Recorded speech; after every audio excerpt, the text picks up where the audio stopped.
কখনো এমন হয়েছে কেউ ডিরেক্টলি আপনাকে ফোর্স করেনি, বাট শেষে গিয়ে আপনি তার কথা মতোই কাজটি করেছেন এবং পরে বসে ভাবছেন আমি আসলে এই কাজটি কেন করলাম?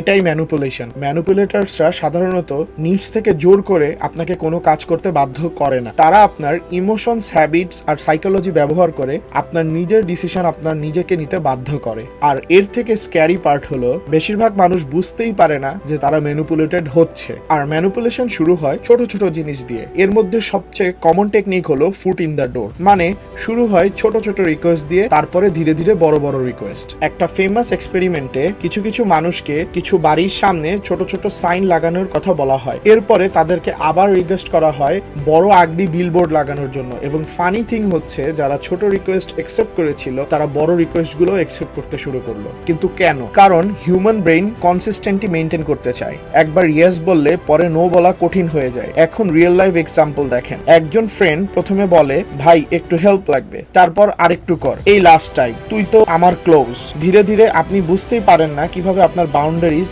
ডিসঅ্যাপিয়ার হয়ে গেছে। আরেকটা ম্যানিপুলেশন টেকনিক হলো গিল্ট ব্যবহার করা। ম্যানিপুলেটর সবসময় ডিরেক্টলি কিছু বলে না, বরং এমন ভাবে কথা বলে যাতে আপনি গিল্ট ফিল করেন। যেমন তুমি বদলে গেছো, তুমি আগের থেকে অনেক পরিবর্তন হয়ে গেছো, আমি তোমার জায়গায় হলে আমি তোমাকে হেল্প করতাম। নোটিস করেন এখানে লজিক কম, প্রেশার বেশি।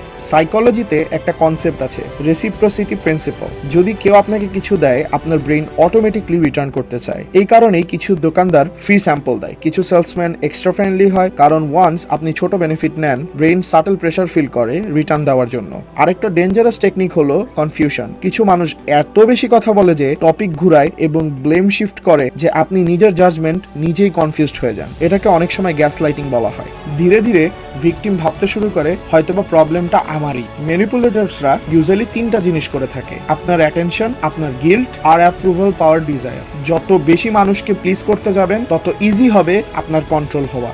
স্ট্রং মানুষ মানে রুড মানুষ না। স্ট্রং মানুষ হলো যে প্রয়োজনে মানুষকে না বলতে জানে। ম্যানিপুলেটরস অফটেন হেট বাউন্ডারিজ। আপনি লিমিট সেট করলেই তারা অ্যাংরি, ড্রামাটিক বা ডিসরেসপেক্টফুল হয়ে যায়, কারণ কন্ট্রোল হারানো তারা পছন্দ করে না। তাই প্র্যাকটিক্যাল ভাবে কিছু জিনিস মনে রাখা ভালো। সব এক্সপ্লেন করতে হবে না, সব গিল্ট একসেপ্টও করতে হবে না, সব রিকোয়েস্টে ইয়েসও বলতে হবে না। কারণ রিয়েল ফ্রিডম তখনই আসে যখন আপনি বুঝতে পারেন যে কে আপনাকে জেনুইনলি কেয়ার করে আর কে আপনাকে ইউজ করতে চায়।